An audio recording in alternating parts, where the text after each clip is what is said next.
Good evening, everyone. Can you hear me? Yes, okay. Good evening, everyone. I'm Daniel Green. I'm the president of the Newberry Library, and welcome to those of you who are joining us here in person and to the many who are on the live stream as well. For this evening's program, Against the World, Anti-Globalism and Mass Politics Between the World Wars. We're really thrilled to be one of the first stops for Professor Zahra on her discussion of her new book, Against the World, Anti-Globalism and Mass Politics Between the World Wars. The book was published just last week, and we're proud also to welcome Northwestern University Professor Kevin Boyle back to the Newberry to be in conversation with Professor Zahra. So before I tell you a little bit about both of them and this exciting new work, let me say a few things about the Newberry. The Newberry Library supports and inspires research, teaching, and learning in the humanities. Since our founding in 1887, the Newberries remain dedicated to deepening our collective understanding of ourselves and the world around us. We connect researchers and visitors with our collection in our reading rooms, exhibition galleries, program spaces, classrooms, and through our online digital resources. The Newberry reading rooms and exhibition galleries are open to readers at no charge with no appointment necessary, Tuesday through Saturday. I hope you'll visit the Newberry again soon to do research, see an exhibition, attend another public program, or sign up for an adult education class. There's so much that you can do at the Newberry, and you can find out about all these opportunities on our website, newberry.org. Programs like this one are free and open to the public thanks to the generosity of our community of donors, so please consider making a gift to the Newberry online at that same site, newberry.org. Toward the end of this evening's program, there'll be an opportunity to pose questions to our speakers, whether you're here in person or watching us remotely. So please text your questions for the speakers to this number, 833-899-3399, and you can do that at any point during the program. I guarantee you we're not going to get to all of the questions, but we will get to as many questions as we possibly can. So now it's my pleasure to introduce tonight's speakers. Zahra is the Homer J. Livingston Professor of History at the University of Chicago and the Roman Family Director of the Neubauer Collegium for Culture and Society at the University of Chicago. Her research focuses on transnational history of modern Europe, migration, the family, nationalism, and humanitarianism. Her new book, Against the World, was just published by Norton Press just last week, as I said. She's also the author of The Great Departure, Mass Migration, and the Making of the Free World, and with Leora Auslander, Objects of War, the Material Culture of Conflict and Displacement. Her previous books include The Lost Children, Reconstructing Europe's Families After World War II, and Kidnapped Souls, National Indifference and the Battle for Children in the Bohemian Lands. She's received multiple fellowships and awards for her work, including being named a MacArthur Fellow in 2014 and a Guggenheim Fellow in 2021. Kevin Boyle is the William Smith Mason Professor of American History at Northwestern University. Boyle studies the 20th century United States with a particular interest in modern American social movements. His most recent book, The Shattering, America in the 1960s, is a narrative history of the decade whose conflicts shattered America's post-war order and divide us still. His other books include The UAW and the Heyday of American Liberalism, Muddy Boots and Ragged Aprons, Images of Working Class Detroit with Victoria Geddes, Organized Labor and American Politics, 1894 to 1994, and Arc of Justice, a saga of race, civil rights, and murder in the Jazz Age, which received the National Book Award for Nonfiction, the Chicago Tribune's Heartland Prize, and the Simon Wiesenthal Center's Tolerance Book Award. So we're thrilled to have Professors Zahra and Kevin Boyle joining us at the Newberry tonight to discuss this new work. They'll both also sign books in the lobby after this program. Thank you both very much for being here. Thank you, Danny. Can you hear me in the back? Great. Thank you all for coming, and thanks all of you who are online as well for coming. And I just have to say, Tara, that I'm really honored to get the opportunity to talk with you tonight about this fabulous new book, your new book. It's just an extraordinary accomplishment. It's a book of such insight, and it's a book of such importance. It's really, I can't tell you how pleased I am to get the opportunity to chat with you about it tonight. And being the wildly creative person I am, I thought I would ask you to start, well, where you start. You opened the book with the story of Rosica Schwimmer. And I wonder why you chose her story to start and what it represents for you and what it opens up for you. Sure. First of all, I want to say thanks to you. It's really an honor to have you read and engage with my work, and I appreciate the kind words about it. Thanks to everybody here for coming out, for your interest, and also to those who decided to remain warm at home. I can't say I blame you. And thanks, of course, to the Newberry Library for hosting me. So I should probably answer your question about Rosica Schwimmer by telling people who she is, because I'm not going to assume that everybody knows who she is. I actually didn't know who she was before I started writing this book. Rosica Schwimmer was a Hungarian speaking, but also German, French, probably a couple other languages, English speaking, pacifist, feminist, internationalist, suffragist Jew who grew up in Budapest in the second half of the 19th century, really. And I start with her, and I use her story in the book because I think it's really emblematic of the arc of the history of globalism and globalization and internationalism in this period, a kind of rise and fall story. In 1913, she's really at the height of her powers. She's hosting the International Women's Suffrage Association annual conference in Budapest. She's very proud to have brought the world to Budapest. And she embodies this kind of confidence that was really common among many Europeans and Americans at the time in the potential of internationalism to bring peace, prosperity, and progress to everybody in the world. And at that point, they believed really that their triumph was imminent and that there was nothing that could stop it.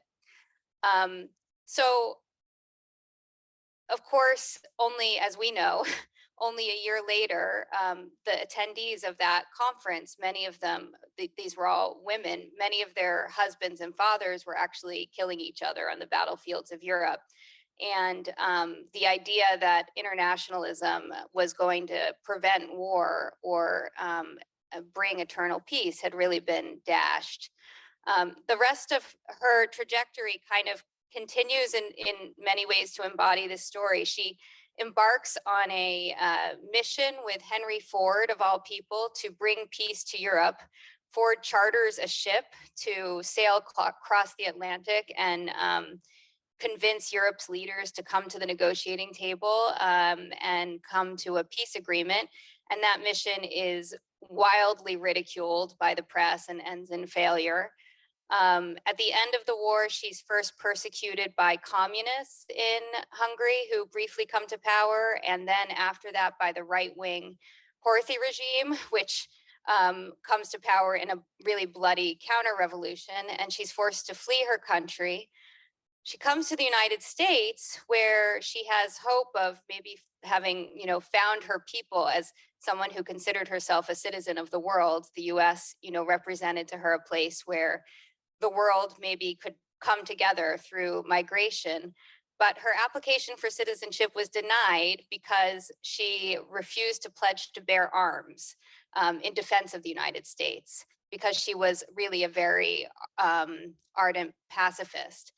So even though she was in her 50s and diabetic and a woman, and there was no chance in hell anybody was going to ask her to fire a gun on behalf of the United States, that application for citizenship was denied. The case went all the way to the Supreme Court, where it was denied again, and Schwimmer actually died stateless. So it's a very tragic story, actually, but I think one that should be better known and that encapsulates a lot of the themes that I cover in the book. So let me move the scale to a different one. Schwimmer is a beautiful representation of that kind of internationalist, intellectual activist world that then runs up against the tragedies of global war, of world war. But there's another side of that pre-war global world that moves at a different level. And that's the mass migrations of the late 19th and early 20th century, which is a process that I suspect any number of people in the room, their families would trace to. I wonder if you could tell us a little bit about the dynamics of that mass migration prior to World War I. Right. So not only was the period before the First World War the kind of height of internationalism, it was also the peak period of mass migration globally, and especially transatlantic migration. So this was a time when millions of people were coming, especially to the United States from Europe, but also in China, in South Asia, there were also mass migrations going on at the same time. And it was enabled by a relatively unrestricted border regime. You didn't need a passport to get on a ship and cross the Atlantic. You didn't need a visa. Increasingly already in the late 19th century, there was a reaction against mass migration and new restrictions coming into place, often racially discriminatory ones, like an all-out ban against Chinese migrants to the United States. But it was still a period of relatively open borders. And that also came to an end, really, with the First World War and its aftermath. Largely, I think, because of anxieties about mass migration that had already been brewing before the war. But the war offered an opportunity, I think, for states to reinforce their borders. Passports were introduced for the first time, and a lot of restrictions that came into play supposedly as temporary measures during the war just never went away once the war ended. And you mentioned anxieties, and one of the greatest of those was anti-Semitism. Yeah, I focus in the book on two groups of people who I think embodied fears about globalization in the late 19th and early 20th century. One of those groups was women, female migrants, who their migration sparked all sorts of anxieties about the dissolution of families, the collapse of religious life, the rise of prostitution, and so on and so forth. But Jews and Jewish migrants in particular also embodied many of those fears. Of course, Rosica Schwimmer belonged to both of those groups, so she was kind of doubly cursed in that sense. But at the time, a lot of anti-Semitic propaganda was already focused on Jews, both as migrants, because many of them were moving en masse, largely because of persecution or poverty.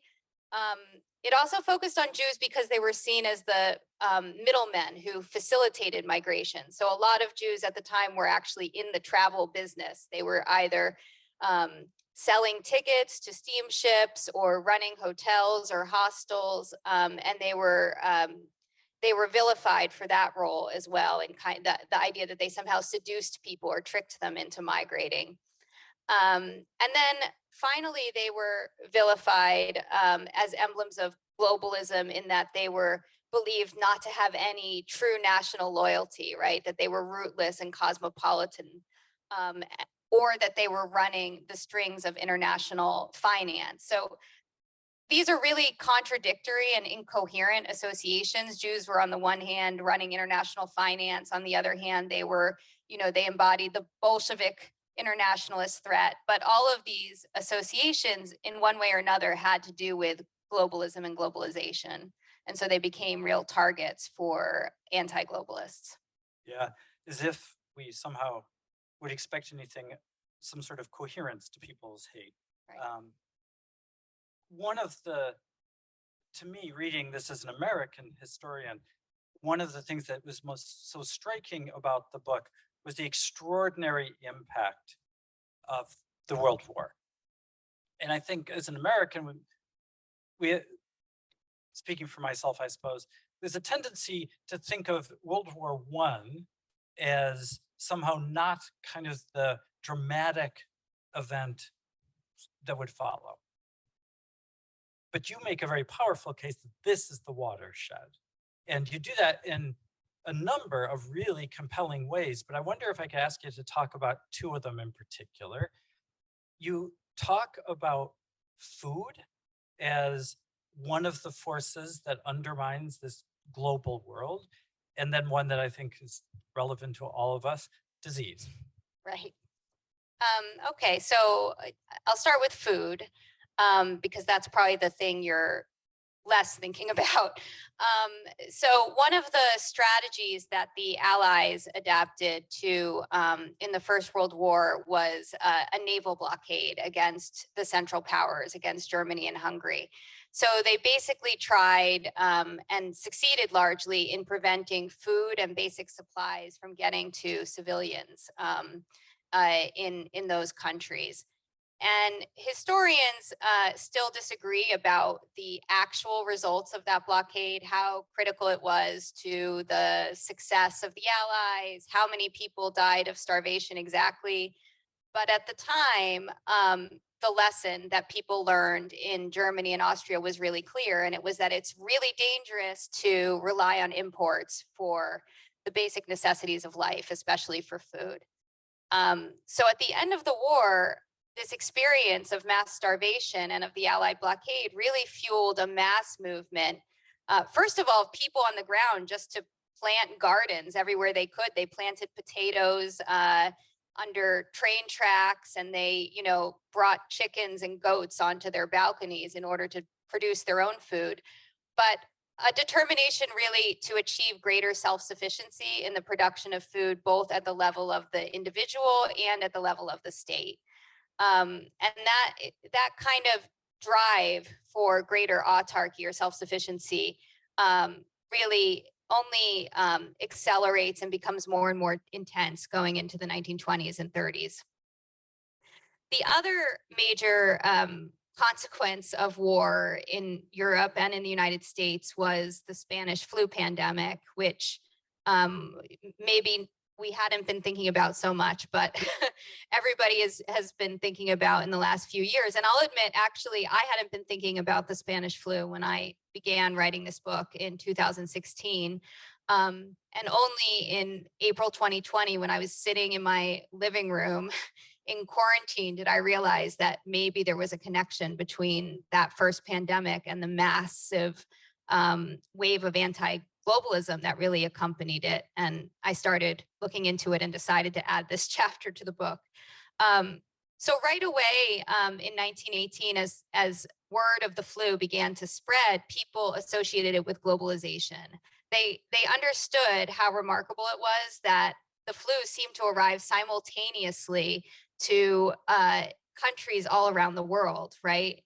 And the reason that happened was not only because of, the globalization of trade, but also because at the end of the First World War, soldiers were returning from the battlefields to their homes everywhere in the world at the same time. And, soldiers were on ships close together. They were in barracks. This is really fertile terrain for the spread of disease. And what you saw really immediately, even though it was often, American soldiers who brought the flu home to America, was a real rise in xenophobia and anti-migrant sentiment accompanying the outbreak of the flu. So the flu was blamed on dirty immigrants, on foreigners who crowded together in unsanitary places, and on their unsanitary and unhygienic health practices. And that was nothing new either. That had already been happening in the late 19th century with other outbreaks, like with the plague or typhus or cholera, which were blamed on immigrant communities. But it was, what's interesting about it is just as passports were introduced during the First World War, supposedly as a temporary measure and then didn't go away, when restrictions were placed on migration based on the idea that migrants represented a biological threat, those restrictions didn't go away after the disease was over, right? So there was a way in which these disease, like war, brought in new restrictions on mobility that were not lifted once the immediate threat was over. So at the end of the war, by the end of the war and in the aftermath of the war, that global moment that you're describing through Rosica Schwimmer, through these mass migrations, is suddenly met with, or maybe, I don't know if you would say, overwhelmed by an anti-global movement, transformation in the ways in which powerful people and ordinary people kind of conceived of how to make their world safer. Maybe because in the end, everything really should come back to me. One of the things that really struck me in the book is kind of a combination of people who you talk about as exemplars of this anti-global world, this anti-global movement that emerges full bore in the 1920s. And it struck me because these two people are in some ways the reason I'm an American. So I was born in the United States. My parents were born in Ireland. And the two people who really got my parents to come to the United States in some ways were Eamon de Valera and Henry Ford. And maybe because I just want to know more, or I just want to force you to talk about Eamon de Valera and Henry Ford. How do they symbolize this anti-global world, this kind of opposite world from Rosica Schwimmer? Sure. I'm happy to talk about Eamon de Valera and Henry Ford. As you know, Really, I've given you no choice now. Yes, that's right. Nobody has really ever asked me about de Valera, so I'm glad. I'm glad that I added that Irish section to the book so that you could ask me about it. So de Valera comes into play in a chapter that's actually about the British Empire more broadly. And it's a chapter where I want to show how the language, the rhetoric of anti-globalism and anti-global policies, such as seeking greater autarky and self-sufficiency, were adopted not just by right-wing fascists, although de Valera was certainly on the far right, but also within the rhetoric of anti-colonial nationalism. So I actually look at Ireland and India together. So if you don't mind, I'm going to talk about India for a second. So now we're switching over to that Gandhi person. Right. Okay. Exactly. So the scale of history, he might rank higher than Eamon de Valera. Probably, yeah. So Gandhi famously promoted the idea of Swadeshi to Indians as a means for achieving freedom from the British Empire. And what that really was about was homespun textiles. He urged every Indian person to spin their own textiles, to boycott foreign cloth, to burn their foreign clothing. There were huge bonfires in which foreign textiles were burned in the greater interests of liberating India from the exploitative economic relationships of empire. And what's interesting about Gandhi is, of course, nobody would think of Gandhi as an anti-internationalist. And in fact, he himself would have said, we need to pursue greater economic self-sufficiency, not because we want to hide from the world, but rather in order to achieve a more true and universal internationalism, an internationalism or a globalization that's not based on colonial exploitation. That was his ideal. Eamon de Valera, I'm not sure, had such high ideals. He was a far right Irish politician, but he also was very invested in the language of anti-colonial nationalism. The enemy here being Britain, and he also urged Irish people to produce their own food, to pursue autarky in the production of goods and food, to not ship the agricultural goods that they did produce to England, but rather to consume them themselves. And it was all also part of a real program of austerity. So people really suffered in the process of trying to isolate Ireland from trade with Britain, which of course had been its greatest trading partner, prompting, I think, therefore, many Irish people to flee the country in search of better opportunities abroad, which some found in Henry Ford's auto plants. I guess that might be your family story. That was very well done. Okay. So I got from de Valera to Ford. Ford is one of the strangest characters in this book, because I think if any of you are, have some sense of Ford, you wouldn't think of him as an anti-globalist, because after all, he made his fortune by exporting cars and, factories and ideas about how to make cars around the world, right? And that's true. But at the same time, Ford was very much allied with this back to the land ideal. He was very much a sort of a Midwestern populist. He hated international finance. He hated Jews. He was singled out by Hitler for, truly understanding the Jewish problem. And he actually, in some cases, had a rule that his workers had to have their own allotment garden so they could feed themselves. They were supposed to have 1 foot in the factory and 1 foot on the land. So he became very much, he was very much kind of an anti-globalist. And it's interesting to think of him with Schwimmer, his partner on that peace ship, because they went into such different directions after the failure of that venture. The other reason Ford becomes interesting in this story is that he pursued a strategy in the 1930s that I think illustrates the ways in which anti-globalism and new forms of globalization often go together. So, one way of thinking about this story would be as a pendulum. We have globalization and then we have anti-globalization and then we swing back to globalization. But really, both things are always happening at the same time. And in the case of Ford and another character I really focus on in the book, this Czechoslovak shoe tycoon, Tomas Bata.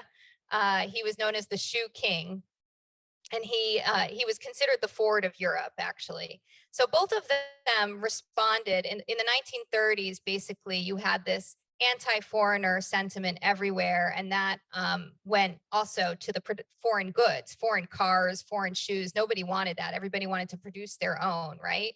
And Ford and Bata both responded to that climate in a really interesting way. Bata, who was a shoe producer, said, well, I'm not going to, instead of exporting my shoes where they'll be hit with tariffs, I'm going to export factories, and I'm going to make the shoes abroad using local labor. And Ford, in some way, did the same thing. He was his factories were already around the world, but what he did was he gave even more local control to those factories. He hired local managers and more local workers and allowed them to kind of do their own thing, and promised that the profits had to be reinvested in those countries, which is why a lot of Ford investment went into Nazi Germany in particular. So they responded to globalization in some way, to anti-globalization in some ways, by leaning into globalization, creating essentially the multinational corporation as we know it today. At the same time, when they went out publicly and talked about those factories, they would boast that they were really local firms. Buy Bata shoes in India, you're buying local. These are local products made by local workers. So they tried to appropriate that language of localism and anti-globalism to promote their own global products.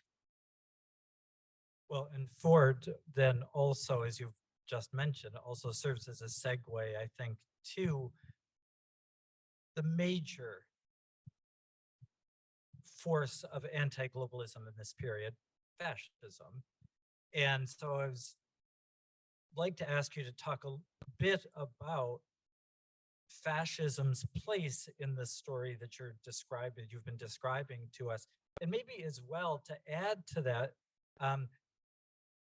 talk a little bit, if you're willing to, about Japan as well, and where both particularly Germany and Japan fit into the story of the 1920s and obviously the story of the 1930s. Right. So Italy and Germany, these are two of the countries that were most intent after the First World War on becoming self-sufficient in the production of food. And it wasn't simply a fascist goal. It was a goal that was really shared widely across the political spectrum. Thanks in part to the experience of war and starvation. But in Italy, which technically was on the winning side, there was the added complication that before World War I, the solution to poverty and unemployment in Italy was emigration, right? So, you know, Italy had millions of people that couldn't be fed, that couldn't find jobs, and they all went across the Atlantic or to other places, Argentina, Brazil, to find work. After the First World War, that was no longer possible because of the restrictions that were placed on migration. So suddenly something had to be found to do with these people at home. So the fascist solution to this dilemma was basically what they called internal colonization. They were going to take all of these unemployed workers and send them to malarial swamplands where they would literally drain the swamps and grow wheat and make Italy self-sufficient in food production, but also provide employment and an alternative to mass migration. And that's what they did. Famously, Mussolini's kind of centerpiece program was the battle for wheat. And there were these, propaganda pictures of Mussolini bare-chested, harvesting wheat himself in the fields. And there were all sorts of ways in which autarky was promoted in everyday life. So you were supposed to, there were autarkic cookbooks that would teach you how to cook with only local foods, and autarkic housekeeping, and all sorts of other guides for living autarkically in fascist Italy. Germany, very much a similar story, an attempt again to become more self-sufficient in the production of food. But gradually, I mean, Mussolini's imperial ambitions were very serious. I would say Hitler's were even more grand. Hitler famously envied the United States and Russia, although in the Russian case, it was a bit of a myth, but he especially envied the United States because the US was the only country in the world at the time that was actually had a land empire big enough to feed all of its own people. And Hitler thought Germany was entitled to the same thing, and he was going to get it through conquest in Europe. So once the Germans realized that they were not going to actually be able to produce enough rubber, wool, wheat, meat, oil, and everything else that they needed for their war machine and to maintain a high standard of living for their population within its borders, the Nazis turned to the idea, they called it Grossraumwirtschaft, which means large regional economy, but really it was empire, conquest. So they sought to get the resources they wanted through war. But what's interesting about it is it was an empire that's purpose was autarky in a way, right? You expanded in order to isolate, right? In order not to be dependent on other powers.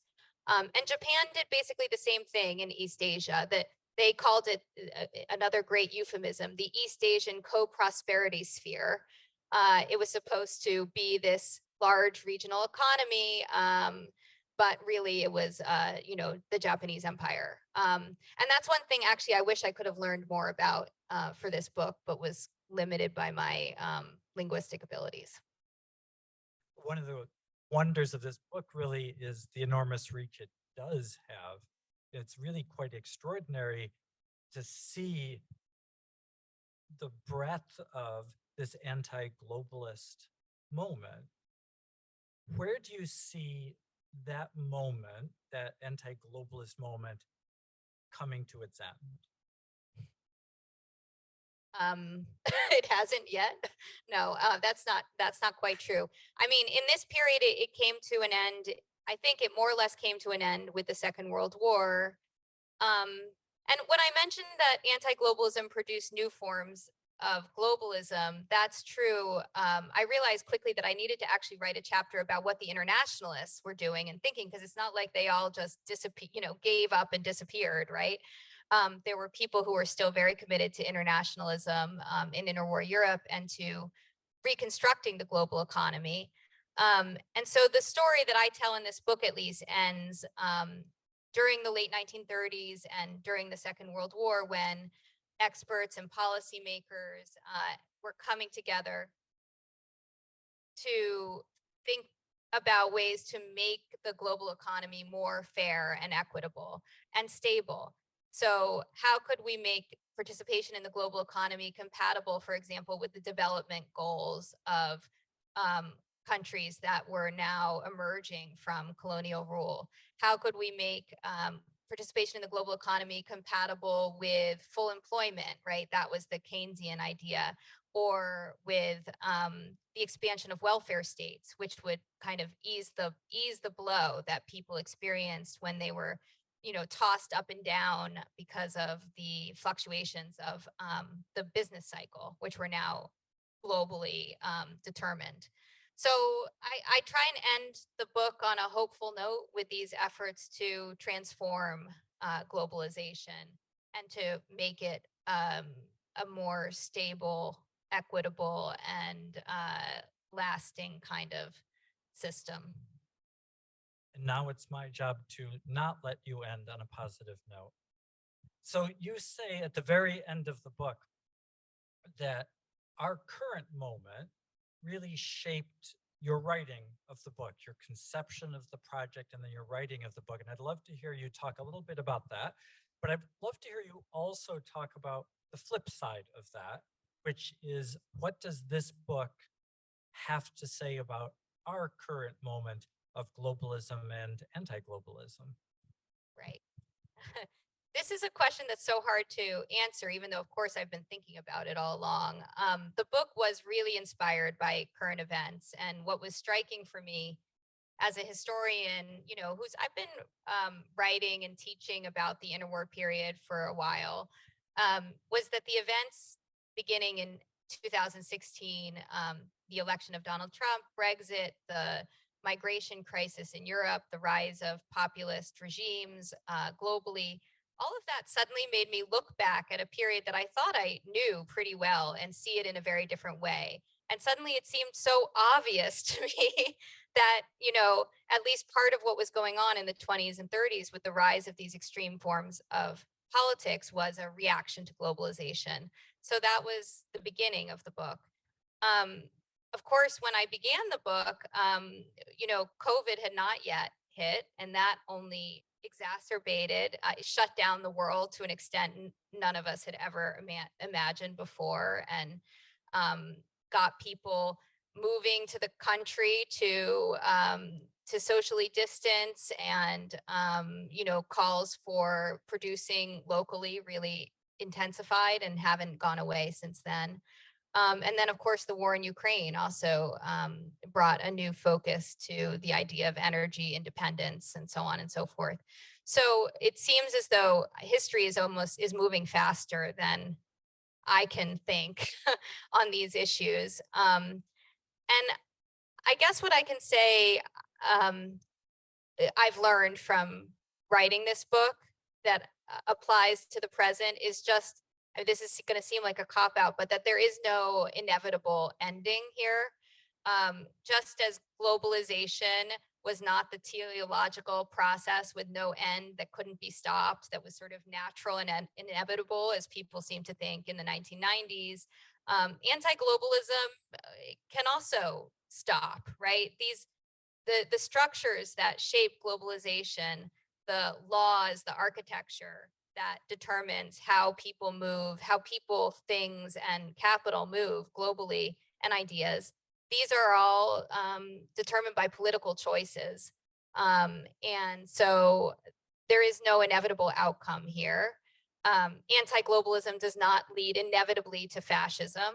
One of the things you can really see clearly in the interwar case is how anxieties about globalization led to calls for reform across the political spectrum in all kinds of states, and in some cases led to real progress. To I don't necessarily think we would have we don't really have the welfare state anymore, but the welfare state probably wouldn't have existed if not for this crisis of the interwar period, and so on and so forth.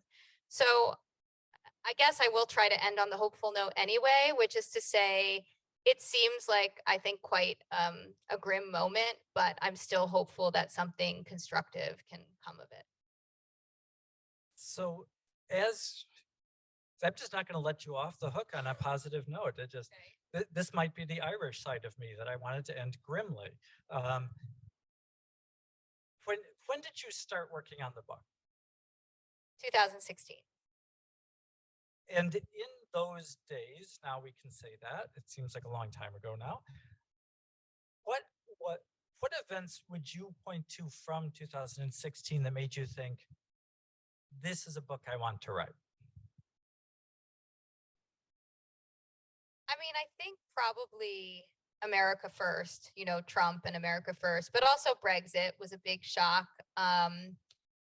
Maybe not a shock to everyone, but certainly a shock. And then also because I study Eastern Europe, I was very attuned to what was going on in Eastern Europe with the massive refugee crisis there. And the scenes that were taking place in Eastern Europe at that time, you know, they were scenes that I had studied in history of migrants literally being forced back and forth in no man's lands and not being allowed into any state, but not something I imagined I would see in my lifetime.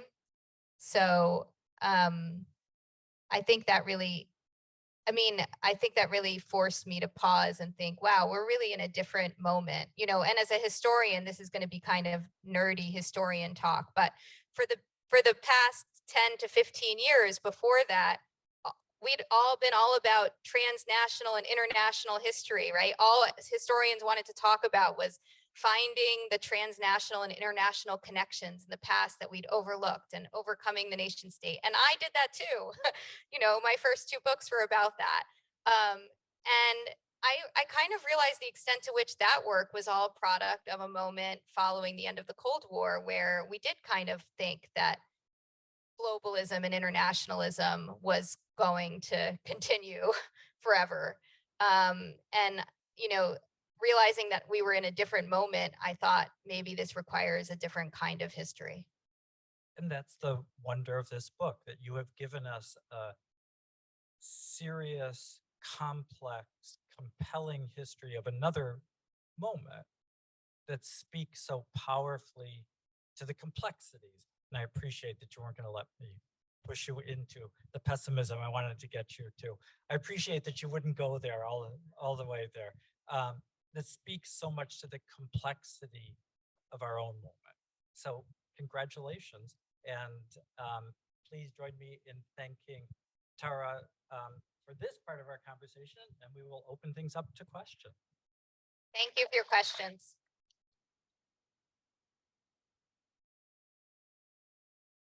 Thank you so much, Tara and Kevin, for that. We do have a number of questions, and now they're we've put back up on the screen. If you want to text a question, you can text it to 833-899-3399. So now they're pouring in.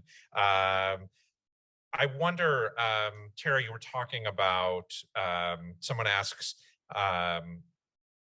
in thinking about kind of a then and now comparison, you mentioned a refugee crisis in Eastern Europe.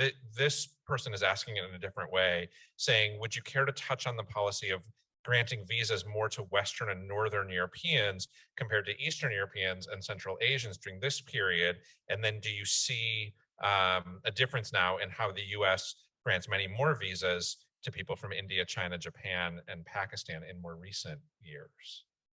Right, absolutely. I think it's really important to think, I think both in the past and the present, those kinds of racial hierarchies have been at work in the restriction of migration. What's a little bit ironic, you know, in the case of Eastern Europe is that in my earlier work, one of the things I found is that anxiety about emigration, about people leaving the country in Eastern Europe was often centered precisely around the fear that basically East Europeans were going to be treated as the slaves of the 20th century, essentially that they would be treated like Black people or like non-white workers and exploited in North America. And so there was this kind of desire to uphold the status of East Europeans as white people at play there. Then only, you know, 100 years later, I guess, to see Eastern European governments and you know, throwing up the walls in order to supposedly defend European civilization against the influx of migrants from outside of Europe. I think pretty consistently since the, you know, even after the quota system in the United States was dismantled, which was explicitly based on racial criteria. Refugee programs, which have been basically discretionary, sort of on top of those basic quotas, have been heavily based on I don't know if there's any other way to say it, but racial and ethnic prejudices of various kinds. So, you know, more Poles were admitted to the United States in the 1980s than Latin Americans, and so on and so forth. That's a kind of long-standing trend that continues. Another questioner asks, apologizes that they haven't read the book yet. It's only been out for a week. It's all right. Do you discuss in the book the Bolshevist effort to unite workers across the globe against capitalist exploitation as being a primary driver of globalism, while the capitalist fascist effort to oppose international socialism is a primary driver of anti-globalism and nationalism? I do discuss it. I don't discuss the Soviet Union in the book in depth, which is, again, a kind of failing of the book and a failing of my linguistic abilities. But Bolshevism is always there as a shadow, I would say. First of all, actually, what's interesting is that, you know, the whole idea of socialism in one country, basically, even though communists in particular were politically internationalists, they often also sought to achieve greater autarky, right? So they were right in line. So much so that in the 20s and, you know, in the 1930s in particular, when the world economy was collapsing during the Great Depression, Western leaders in Germany and other parts of Europe and the world thought, oh, look at that. The Soviet Union is doing so well because they're so autarkic. Now, they couldn't see behind closed doors that there were like famines going on. And the Soviets hid that pretty well. But in some ways, the Soviet Union was seen as a model for autarky of all things. And there's lots of contradictions along those lines that come up throughout the book. Of course, Bolshevism is always the ogre against which anti-globalists often mobilize. But the socialists and the Bolsheviks are not always so globalist either in their actual policies.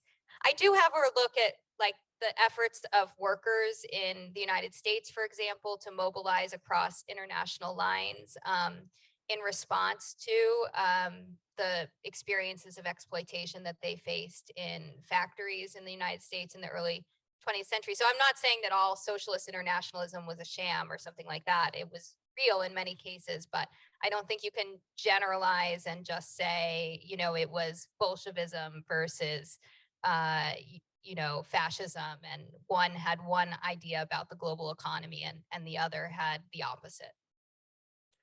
Thanks. I want to try to link two questions here that I think speak to what you and Kevin were talking about it's not all one thing or the other, right? You have the presence of globalism and anti-globalism. So one person was just struck by Kevin's question of describing fascism as anti-global when Hitler wanted to control the entire world. And then the other it phrases this in an interesting way. What's the opposite of a globalist? I guess don't say anti-globalist, right? In other words, how did Ford and other anti-globalists imagine their place in the world, and how did they imagine the future? Okay, those are great questions. So the first question was, sorry, you're going to have to remind me already.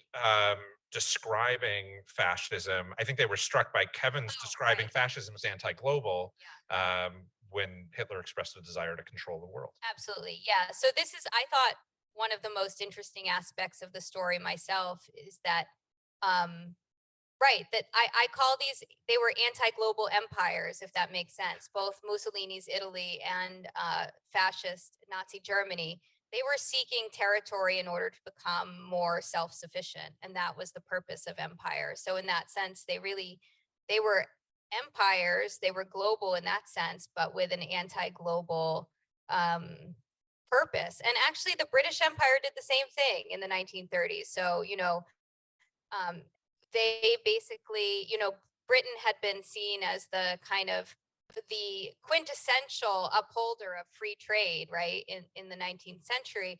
But in the 1930s, in the context of the Great Depression, they were promoting something called empire trade, where you were supposed to only buy products from the British Empire, in, you know, which really meant white farmers in the dominions, in order to kind of reinforce the British Empire as an enclosed economic space. So all empires were kind of thinking alike in this period, I would say, and they were all thinking in to some extent in anti-global terms. And then the question about how did anti-globalists think of themselves and the opposite of globalism, what was it? Well, I guess I'm going to dodge the question a little bit, but what I will say is one of the things that's important to know is that the term globalization did not exist in this period. It's absolutely, you know, a presentist term. I think it's appropriate to use it in this case, in part because I couldn't really think of a better term to describe the processes that the term globalization encompasses. But I had to figure out how did people talk about these issues at the time. And the terms they used were more like self-sufficiency, autarky. Yeah, they talked about the world economy. They talked about internationalism and nationalism, but they didn't speak of globalization itself. Thank you. So there's a few different questions. This is a global history. I mean, this book does take you around the world with much of the focus being on Europe and the United States.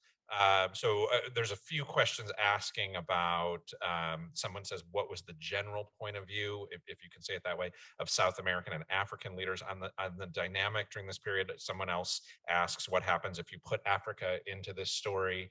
And I know it's a little outside the purview of the book, but I'm wondering if you thought, they're wondering if you thought about this along the way. Right. I would have loved to write more about this, and I hope other people will, because I think there's probably a lot to say. There were other anti-colonial revolts that were about boycotts, in particular, of British goods and foreign goods in East Asia, in particular. I don't know of any in Africa or Latin America. But what I do know actually is that Henry Ford really lost big in South America in the 30s and 40s when basically governments there simply took over his plants and expropriated them. So the drive for greater economic independence was powerful, I think, anywhere where there was a sort of you know, anti-colonial rhetoric or movement in this period. And I think that what the other piece, you know, the story after the story that I don't tell is that in the 1940s, 50s, and 60s, when you look at the post-colonial states, they often aspired not to isolation from the global economy, which was a non-starter, but certainly to develop their own industries, right? And not to simply be, for example, solely providing one resource or agricultural product to Europe or something like that. So this kind of idea of greater self-sufficiency in those terms, I think, remained powerful as a part of post-colonial government programs and movements. All right, questions are still pouring in. I'm gonna take two more, and then we'll let you sign books. So one, I might broaden this one a little bit, but the questioner asks, any comments on the effect of the internet on anti-globalism to date going forward? You might also speak about changes in how information flows, right? 100 years ago and now. Yeah, I've thought a little bit about that. I mean, clearly, one of the big drivers of globalization in the late 19th and early 20th century was the speed of communication. So, you know, that a telegram could go from Britain to Australia overnight or that kind of thing. And that was also disrupted by the First World War. So telegraph lines were cut, and news that once took a day to get across the world took 2 weeks, and that was a big change. today, we don't have telegram lines being cut, but we do have censorship. And so, we may have the internet, which was heralded again as a sort of great tool of globalization, but we also have a lot of false information on the internet, and we have some very powerful government efforts and other efforts to prevent people from receiving information. And maybe you could think about that as part of our own anti-global moment in a way. I hope you don't dislike this question, but I'm curious. This person asks, is there a universally accepted metric of globalism, or did you ever think the world is more global now than it was, or less global then? And then if so, when was the world most global? Ooh. Yeah. I'm not a really big numbers person, yeah. I will say. I will say also, though, that this is a point on which I've gotten into kind of some heated discussions with people who there are some people who really would like to avoid the term deglobalization, for example, because, really wanting to emphasize the extent to which these processes can't be separated. Connection and disconnection are always happening at the same time. I think there really was some deglobalization going on after the First World War with, when the number of migrants is reduced to a trickle across the Atlantic. That's an objective reality that has real consequences.